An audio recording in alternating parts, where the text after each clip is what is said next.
अरियाव बक्सर में भाई वो नेहा सिंह निष्ठा के साथ में इतना बदसलूकी होला कि एगो आदमी नेहा सिंह निष्ठा के डायरेक्ट बोला कि 50,000 दे थिला चला हमारे आवास पे। अब आवास पे ले जाए के बाद काहे कैले वो का मैटर एक बाद नेहा निष्ठा का मतलब कि जवाब आयल सब कहानी बताई सिर्फ यही वीडियो में। एक पहले आप लोग अगर हमारे यूट्यूब चैनल पे नया हुआ तो हमारे चैनल की सब्सक्राइब करा, अगर फेसबुक पे हुआ तो पेज फॉलो करा।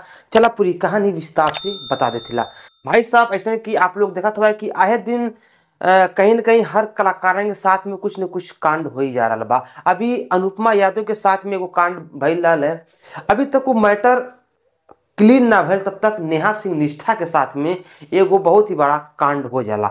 भाई साहब कांड शुरू यहाँ से होला कि बक्सर में एगो प्रोग्राम रहेला जिमन सब लोग मंच पे गावत रहेलन, जिमन नेहा सिंह निष्ठा भी रहेली। लेकिन नेहा सिंह निष्ठा के कुछ इनाम आवेला और कुछ गाना वाना गावे के बात होले, लेकिन ये सब पहले से बदसलूकी करत रहलन कुछ लोग गांव वाले। लेकिन भाई साहब नेहा सिंह निष्ठा वह फरमाइश के पूरा भी करे नहीं। फिर ओकरे बाद वो आदमी वहीं से बैठ के गंदा गंदा इशारा नेहा सिंह निष्ठा के करेला। ओकरे बाद भाई वो नेहा सिंह निष्ठा के आप लोग जानत हुआ एगो ऐसा लड़की भी है कि गलत के वो बर्दाश्त ना कर सके। जैसे अनुपमा यादव है वैसे नेहा सिंह निष्ठा भी बा, चाहे वो कौन भी सुपरस्टार है, चाहे गोलू राजा हो, चाहे केहू भी हो, लेकिन केहू के बक्से रहना अगर वो गलत तरीका से ओकरे सामने पेश सामने। भाई साहब नेहा सिंह निष्ठा के लागेला कि अब जो है कि हद का सीमा पार हो रहा बा, तो नेहा सिंह निष्ठा बोल देनी। वह बोलने के बाद वह आदमी के इतना बुरा लग जाला कि वो आदमी डायरेक्ट मंच पे आवेला, कहेला कि मैं तुमको पैसा दिया हूँ, मैं तुमको प्रोग्राम के लिए पैसा दिया हूँ, तुम प्रोग्राम करो, जैसा कहूँगा वैसा करो।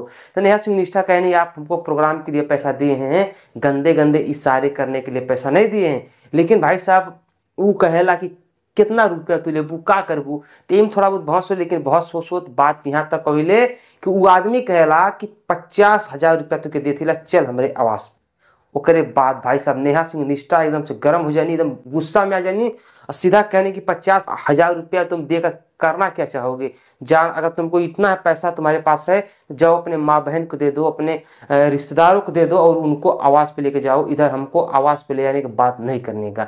भाई साहब ये सब देखने के बाद कहीं ना कहीं बहुत ही बुरा लगेला कि एगो कलाकार के अपने घरे बुला के यह तरीका से बेइज्जत के कहाँ तक सही बात। ये सब भाई हो दारू सारू पी के इतना गबड़ा गए रहलन कि केहू कभी कुछ समझबे ना करे। आप लोग देखा स्क्रीनशॉट बगल में हुई कौने तेईस में कितना गुस्सा में ये आदमी नेहा सिंह निष्ठा के डांट रहा बा और आवास पे ले जाए के बात कर रहा बा। अब बताओ एगो प्रोग्राम वाले लड़की के मंच से उठा के आवास पे ले जाके का ओकर पूजा करिए का। यह बात के लिए कि अगर नेहा सिंह निष्ठा कही दहलीन की अगर आवास पे हमको क्या ले जाओगे, ले जाओ तो अपनी माँ बहन को ले जाओ, तो नेहा सिंह निष्ठा गलत ही का कहनी। आप लोग बताओ कि एकर गलती बा, नीचे कमेंट करा। अगर आप लोग नया हो हमारे यूट्यूब चैनल पे तो चलिए सब्सक्राइब करा, वीडियो को लाइक करा। मिलते लग रहे वीडियो में, तब तक के लिए नमस्कार, बाय, प्रणाम, हर हर महादेव, जय श्री राम।